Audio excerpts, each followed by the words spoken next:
Assalamualaikum warahmatullahi wabarakatuh. Pemirsa Masyumi TV dimanapun berada di seluruh Indonesia, dari Sabang sampai Merauke, dan sahabat diaspora kita yang ada di berbagai belahan dunia.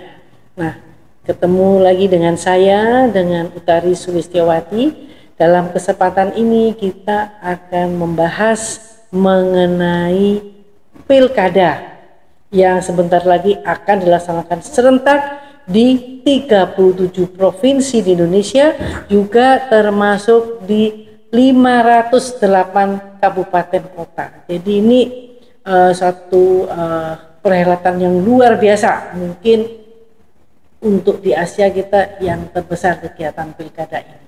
Dan sebagaimana kita ketahui bahwa rakyat sudah belajar dari Pilpres 2024. Nah, ini memilih pimpinan daerah, juga kita bisa mengambil pengalaman dari Pilpres yang menghebohkan itu karena adanya cawe-cawe dari Presiden Joko Widodo yang disampaikan secara terbuka, dan juga para oligarki.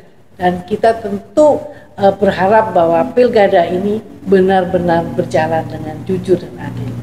Bersama dengan kita saat ini adalah Dr. Wasri Afifi. Beliau adalah Wakil Ketua Dewan Pakar Partai Masyumi. Assalamualaikum Pak Wasri. Waalaikumsalam warahmatullahi wabarakatuh. Ya. Jadi di antara kesibukan Bapak sebagai dosen dalam dan luar negeri di mata kuliah mikrobiologi, tentunya cukup sibuk, tetapi Bapak masih tetap mengamati perkembangan sosial politik, ya Pak. Ya. Nah, pada kesempatan ini kita mau membahas mengenai pilkada, karena kita tahu pilkada ini kan memilih pemimpin di daerah, ya Pak, itu bupati, wali kota ataupun gubernur. Ya. Nah, kita sudah belajar Pak dari Pilpres, ya, bagaimana ada 3 calon, ya, kemudian yang menang adalah 02. Nah, tentu kita tidak ingin permainan-permainan itu mewarnai pilkada. Nah, ini kami ingin pendapatnya Pak Wasri, bagaimana Pak? Oh ya, begini Pak. Seperti kata Ibu tadi, bahwa kita tidak mau mengulangi segala kekilafan. Kita anggap itu kekilafan, kesilapan, atau sengaja dipermainkan. Nah, ini Pak, ini Bu. Ini begini. Di dalam pilkada itu adalah kesempatan untuk bangsa ini mengatakan kepada dunia luar, aku tidak bodoh. Rakyatku yang 277 itu tidak bodoh, artinya tidak akan mungkin dipermainkan untuk kedua kalinya. Ini yang penting, ini bahwa kita bisa membuktikan kepada dunia luar bahwa, kata pepatah, tidak ada orang yang tersandung di batu yang sama 2 kali. Kalau ada orang tersandung di batu yang sama 2 kali, itu berarti akalnya tidak sehat, kata Rocky Gerung. Oleh sebab itu, pilkada inilah semua bangsa ini sadar bahwa jangan mengatakan dalam otaknya asal menang. Otaknya, artinya asal menang, dia berpikir aku buat kekotoran semua yang hitam, gelap, gulita, nggak peduli, yang penting menang. Apa sebab? Ada senjata terakhir, MK memenangkan aku. Karena kita tidak menuduh MK, tetapi menurut pengalaman kita bahwa semua yang dikatakan menang, apakah dapat cara apapun, yang penting dia suaranya banyak, bisa yakin bahwa dia menang. Contohnya keyakinannya begini Bu, sim survei ini mengatakan semua bersuara sama bahwa calon inilah yang menang. Jangan diulang lagi di pilkada. Ya. Saya harap tim survei yang begini seperti ini berhenti. Jangan lagi ikut campur di dalam pilkada. Kami tidak perlu survei. Kami perlu nasib diperbaiki. Bukan, kami tidak percaya dengan suara survei. Itu sebabnya. Jadi oleh sebab itu, semua harus kembali ke pangkal jalan. Jangan lagi berfikir, asal menang, partaiku hebat, menteri aku banyak dapat, dah usah. Karena kami sudah bosan dengan itu. Nah, jadi nasib untuk memperbaiki lagi. KPUD kah? Oligarki kah? Jangan ikut campur lagi. Kami tidak bodoh, bangsa kami tidak bodoh. Kami tidak pengemis. Jadi oleh sebab itu, oligarki itu sudahlah berhenti di waktu presiden. Jangan ikut campur dengan 545 kepala daerah. Jangan ikut campur lagi. Kalau misalnya oligarki ini masih berlagak sombong, mau juga mengakui aku menang, tunggu masanya. Kalau revolusi akan datang.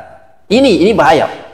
Oleh sebab itu, kita harap ketua KPUD, kan KPUD, ya, betul. Alim ulama, semua yang mengatakan dia dukun pun harus sadar juga. Jangan ikut campur. Ya, ini yang penting. Jadi oleh sebab itu, sedangkan dukun tidak boleh ikut campur, bansos jangan lagi berpura-pura, serangan fajar jangan berpura-pura. Sekarang siapa yang mengatakan serangan fajar itu adalah pengkhianat bangsa. Kenapa? Ada bukti. Kenapa? Alasannya ada. Karena dia ingin memelihara kekeruhan di negeri ini. Pasti keruh, pasti terhina orang-orang yang diberi bansos, terus pilih orang yang memberinya. Diberi serangan fajar, pilih orang, tak peduli apakah yang memberi itu bekas perampok yang berdasi, atau pengkhianat bangsa, atau ada tu kan kejadian di Aceh, bos narkoba terpilih, ketahuan kan? Itu yang ketahuan yang bagusnya. Oke, jadi maksudnya Pak Wasri, di dalam pilkada ini kita harus benar-benar jujur dan adil. Ya. Jadi di sini peran PLT gubernur, PLT bupati, wali kota harus berhenti ya. Kalau dulu mereka itu quote unquote dikatakan untuk jadikan satu strategi untuk pemenangan di dalam pilpres ya, tentu sekarang mereka harusnya sudah tidak cawe-cawe lagi. Ya, tidak boleh. Demikian juga polisi, tentara, dan Bawaslu daerah ya Pak ya. Juga kemudian KPUD. Nah, berarti di sini KPUD harus menghadirkan data yang akurat untuk DPT, ya kan? Jadi DPT harus sama dengan apa namanya, data-data di Dukcapil, ya.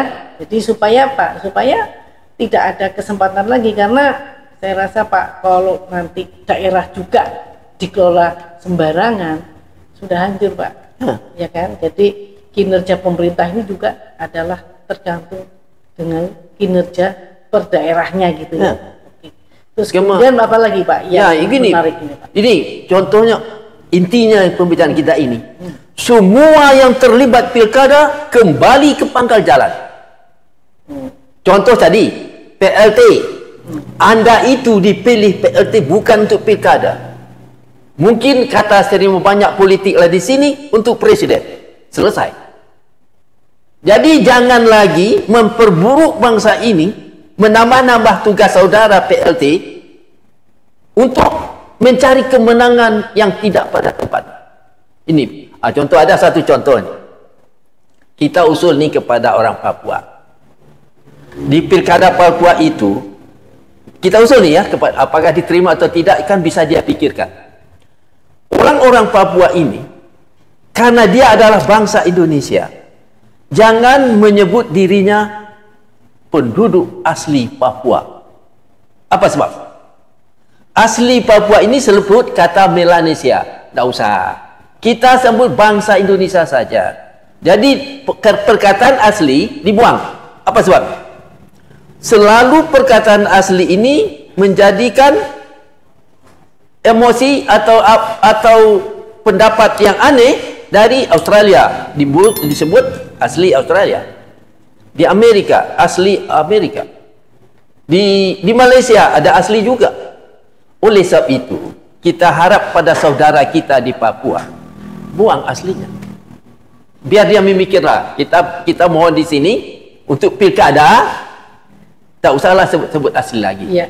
Atau kita ganti dengan ini. Kita harap mereka itu mengganti dalam pilkada nanti, asli diganti dengan pribumi Papua. Putra daerah mungkin Pak ya. Boleh. Putra daerah Papua atau pribumi Papua. Ya, artinya kita berharap bahwa yang terpilih itu adalah memang putra daerah yang berprestasi. Ya. Jadi mereka pun juga harus diuji kemampuannya Pak ya. Jadi diharapkan juga kalangan akademis benar-benar mewaspadai calon-calonnya di daerah kan. Karena pimpinan daerah itu punya kebijakan-kebijakan otonomi. Otonomi yang akan mempengaruhi perkembangan pendidikan, sosial, ekonomi, budaya, dan itu sangat strategis Pak. Jangan sampai kita milih pemimpin daerah yang salah gitu, akan makin menjerumuskan kan. Jadi tentunya kita berharap pada seluruh rakyat Indonesia kali ini harus benar-benar cerdas ya Pak ya. Cerdas satu dan berniat baik dan mati untuk daerahku. Nah masalah, dia kan pilkada. Orang pemimpin atau wali kota kah, bupati kah, gubernur kah, dia harus berniat dalam jiwanya untuk memajukan daerahku. Oleh sebab itu, maka permainan partai politik, permainan oligarki, permainan seorang oportunis, tidak ada lagi. Contoh ya, kalau misalnya dia mengatakan untuk daerahnya, datang oligarki ke daerahnya, maka oligarki itu misalnya membuat program nasional. Contoh apa nih, Indomaret kah, apakah contoh? Kalau seorang kepala daerah yang berpikir untuk rakyatnya, maka dia pertimbangkan mengizinkan. Seperti yang mana? Di Sumatera Barat nggak ada. Iya, oke. Contoh salah satu contoh. Itu tadi Bapak bilang contoh ini yang sekarang lagi viral nih Pak, mengenai kinerja Bupati Kulon Progo. Itu luar biasa. Jadi untuk rakyatnya juga memajukan batik di daerah itu Pak, karena dia bisa mengeluarkan kebijakan-kebijakan yang bisa mengangkat daripada UMKM juga, kemudian juga keunggulan daerah itu dalam hal batik itu luar biasa Pak. Jadi bisa menjadi salah satu contoh ya. Nah ini kita berharap bahwa pilkada itu akan meningkatkan kinerja daerah, pendapatannya. Nah terutama juga untuk bidang investasi ya Pak ya. Jadi tidak menguntungkan investor, tapi investasi di bidang sumber daya alam itu kembali lagi kepada Undang-Undang Dasar 45 adalah untuk memakmurkan rakyat juga, termasuk di daerah tersebut kan Pak ya. Sekarang ini Bu, daerah ini gagal karena dia mendapat pemimpin yang berpura-pura. Pemimpin yang pura-pura, di sininya gula manis, di sininya pahit separuh mati. Tetapi dia berpura-pura, dia sebenarnya kita tidak anggap dia iblis lah, bermulut malaikat, nggak ada lagi. Pokoknya seperti Kulon Progo itu, artinya orang itu berpikir bahwa untuk memajukan 100% untuk negerinya. Apa salahnya ditiru oleh pilkada yang lain? Iya, itulah Pak. Jadi sebagai satu benchmarking ya, benchmarking dan juga sebagai satu tolak ukur keberhasilan. Satu lagi Bu, orang ini pemerintah pusat ini jangan ikut ngatur Pak ya. Nggak enaknya kalau kepala daerahnya artinya tukang kritis, pembangunan jalan di stop, semua di stop, akhirnya daerah itu ketinggalan, jalannya buruk separuh mati, dibilanglah kenapa buruk? Karena gubernurnya tukang kritis. Janganlah, artinya orang pusat ini berpikirlah, aku jadi menteri untuk seluruh bangsaku. Maka walaupun tukang kritis, alhamdulillah, namun hak rakyat harus diberi. Jadi kembali lagi para pemirsa dari ulasan dari Pak Basri, bahwa pilkada ini kita harus benar-benar konsentrasi, waspada, dan kita harapkan dari kalangan akademis, pengamat memberikan perhatian yang lebih tajam karena jangan sampai ada kegagalan lagi pada pilkada mengulang seperti kecurangan-kecurangan yang ada di Pilpres kemarin. Ya. Kita terima kasih Pak Wazri. Ada satu lagi, Bu? Ada waktu juga membatasi. Ya, ada satu lagi. Satu menit. Oke. Kita usulkan yang misalnya manusia ini kan tidak malaikat. Ya. Dia pasti ada lebih, ada kurangnya. Ya. Maka setiap kepala daerah yang akan dipilih adalah orang calon yang mau mengajak rakyatnya berdebat, berdiskusi, mencari penyelesaian daerahnya. Wah. Jangan cari calon yang otoriter. Dia mengatakan 5 tambah 5 9, tapi dia ngotot buang itu calon kepala daerah. Jadi artinya gini, betul-betul memikirkan, tidak perlu dia pintar, tetapi dia bisa mengambil pendapat orang lain. Cari itu. Jadi ini kembali ke tata kelola pemerintahan yang baik ya Pak ya. Partisipasi, keterbukaan ya, transparansi, terukur ya. Oke. Ya, demikian para pemirsa Masyumi TV, diskusi kita mengenai pilkada yang akan kita jemput bersama-sama di bulan November. Oke, nanti kita akan lanjut lagi dengan diskusi yang lebih menarik mengenai pilkada. Demikian pemirsa, kita akan segera kembali lagi kepada diskusi pilkada di minggu mendatang.